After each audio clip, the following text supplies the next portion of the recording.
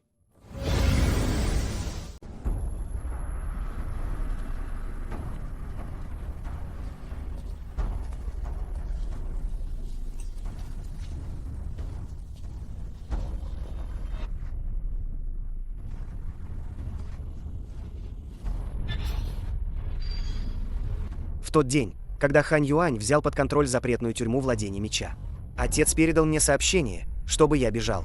Он сказал, что ветвь Небесного меча проклята из поколения в поколение. Это не проклятие, это опасение. Все, кто вступает в ветвь Небесного меча, будут под присмотром, будут окружены и убиты. Никто не должен выжить.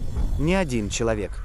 Когда заместитель главы ветви прикрывал отход, Хань Су пронзил его Дантянь мечом. Энергия меча разорвала все его меридианы. Заместитель главы ветви погиб. Он сказал, что охранял ветвь Небесного меча 400 лет. Охранял, пока не появился ты, вознесшийся. И теперь правда о ветви Небесного меча не сможет быть скрыта. Он умер без сожалений. Цель обнаружена. 3 в розыске. Живыми или мертвыми всех доставить. Перевяжи его и уходите с Цинь-Ле в сторону кузницы мечей. А ты? Разберусь и догоню.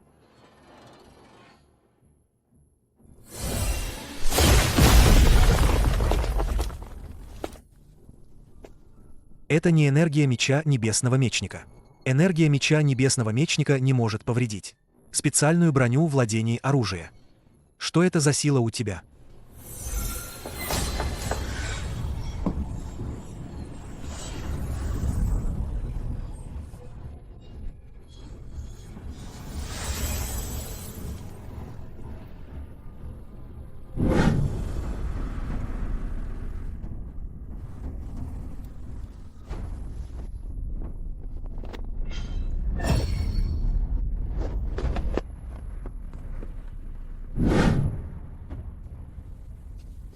Ты Ячень, наследник бога меча из приказа о розыске в царстве бессмертных. У меня есть кое-что, что я хотел бы обменять с вашей кузницей. Предок кузницы мечей. И я из одного источника. Его имя упоминалось в записях бога меча. Входи. Но во владениях есть шпионы. Ты можешь остаться максимум на 1 ночь. Цинь-Ле ранен. Сможет ли он добраться до кузнечного алтаря завтра? Как только огненный яд будет очищен, он сможет идти. Мне не нужно, чтобы меня несли. Не нужно нести. Завтра я пойду сам.